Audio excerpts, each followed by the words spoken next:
RTL Matin, Vincent Parisot.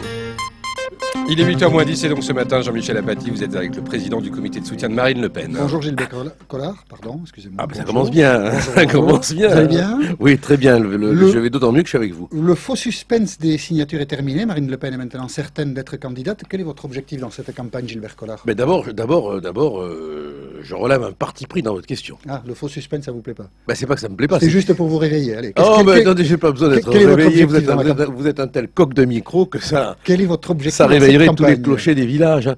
Non. Franchement, on nous croit ou on nous croit pas. Ça, c'est pas finalement, c'est pas très important. Hein. Mais ça a été vachement difficile, honnêtement. Et on peut nous croire pour une seule raison. Hein. C'est qu'on n'avait pas les crédits. Hein. L'objectif. Hein. Allez. L'objectif de quoi? Dans la campagne, qu'est-ce que vous voulez faire dans la campagne? D'abord, me faire inviter par M. Apathy. Oui, d'accord. Ça a été le principal. Hein.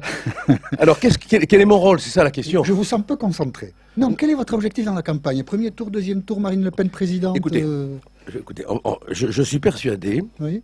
et c'est pas une persuasion rhétorique, hein. D'accord. Je suis persuadé que dans ce désordre politique dans lequel est la France, dans cette espèce de tourbillon où se trouvent les Français, à la fois moral, économique, rien n'est joué.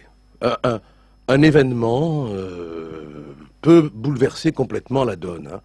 Je crois que Marine Le Pen peut, abruti celui qui dira, c'est sûr, hein, mais je crois qu'elle peut, dans la clarification de son combat, en fonction de ce qui se passe aujourd'hui, je pense qu'elle peut être au premier tour. Je le pense. Au deuxième tour, vous voulez dire? Au deuxième tour, oui. D'accord.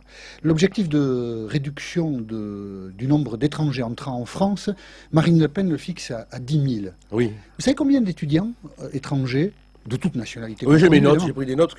Entrent en France, vous savez quel est le chiffre? Parce que j'ai pris mes notes, non mais vous allez me le dire. Hein. 60 000. Parce que vous avez vos notes vous aussi, oui. Ouais, 60 000. Ça veut dire que si on réduit à 10 000, qui est un objectif extrêmement en 5 ans, rigoureux, en 5 ans, hein. Le nombre, ça veut dire qu'il n'y a plus d'étrangers en France qui viennent étudier. C'est curieux comme non, mais attendez, proposition, non? Là d'abord, il faut préciser que la réduction du nombre des étrangers se fera en 5 ans. Ouais. Il faut quand même rappeler qu'il y a 150 000 Français qui partent travailler à l'étranger, hein, parce qu'ils ne trouvent pas...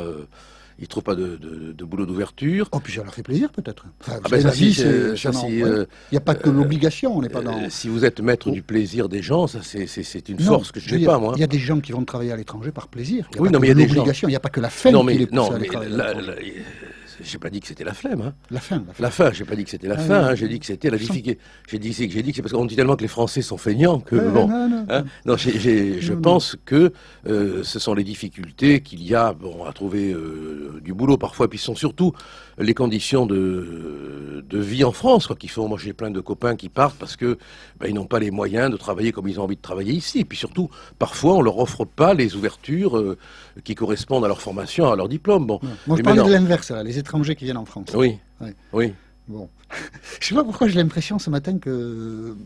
Non, mais moi, je suis quelqu'un d'attentif, mais là, vous procédez par affirmation. Bon. Ah bon? Bon, non, vous posez une question. Non. Oui, mais je vous y ai répondu. Hein. D'accord. Moi, je pense franchement que le nombre d'étrangers depuis 1981, du reste 80 même pour être précis, Marché l'avait dit. Hein, qui peut prétendre aujourd'hui, en mettant de côté toute question de xénophobie, parce que pour moi, le problème ne sont pas les immigrés, c'est l'immigration. Je fais bien la différence. Oula, c'est subtil, ça. Hein. Non, mais c'est subtil, ça ne va pas vous déranger que ce soit subtil, j'espère. C'est un homme qui ne manque pas de subtilité. Mais on peut quand même aborder le problème de l'immigration, qui est un problème politique, sans pour autant tout de suite y introduire des conceptions discriminatoires. Hein.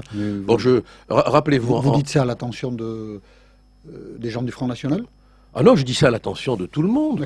Je pense vraiment que quand Georges Marchais, en 80, après une décision du comité central, où il y avait du reste le père de M. Laurent, et où il y avait Mme Buffet, quand Georges... Ah oui, il faut le rappeler quand même. Je ne sais pas qui vous suit encore, là, mais allez-y. Non, je pointe simplement quelque chose qui est historique et qui dérange peut-être les belles âmes. C'est que Georges Marchais, en 80, disait il faut arrêter l'immigration. D'accord.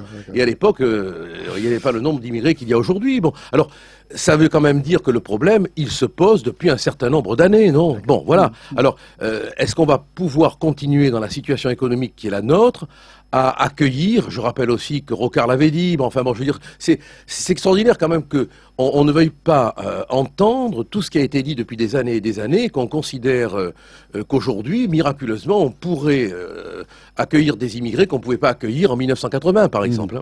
Allez, j'avais plein de questions, mais comme le chronomètre a tourné assez vite, c'est le matin, le temps passe beaucoup plus vite que le soir. Allez, pourquoi ça? Oui. Ah, je sais pas. J'ai pas résolu le mystère, mais je m'en rends compte avec vous ce matin. C'est étrange, ça. Alors, une dernière question. Donc, vous ne seriez pas un homme du soir, là? Vous n'êtes pas un homme du matin. Hein. Ah, mais pourquoi? Attendez, mais qu'est-ce que préjugé? Moi, je suis un homme du matin, je réponds à vos questions. Dernière question. C'est vous qui posez des questions lentement, voilà. Ah oui, c'est ça. Dernière question. Sondage CSA, Mélenchon, 11%, il va finir par vous passer devant. Vous n'avez pas peur? Non. D'abord, vous auriez pu avoir la gentillesse de dire que, en ce qui concerne le vote des jeunes, Marine est quand même en deuxième position. Hein, c'est pas un élément négligeable quand on essaie de nous caricaturer comme un parti de vieux avec le béret basque et la flûte de pain sous le bras. Vous avez quelque chose contre le béret basque? Ah non, pas du tout, j'adore. J'en ai même une collection très belle. Alors, j'adore les bérets basques et j'aime bien les basques. Je ne sais pas pourquoi ce matin j'aime bien les basques. Allez, d'accord. Je sais pas. Bon, bah voilà. Si on n'a pas tout compris, on pourra quand même regarder sur RTL.fr. Hein. C'est une interview un peu unique. Oui, je pense qu'elle est culte, celle-là. Gilbert Collard qui en était l'auteur ce matin sur RTL. Bonne journée. Culte, merci beaucoup.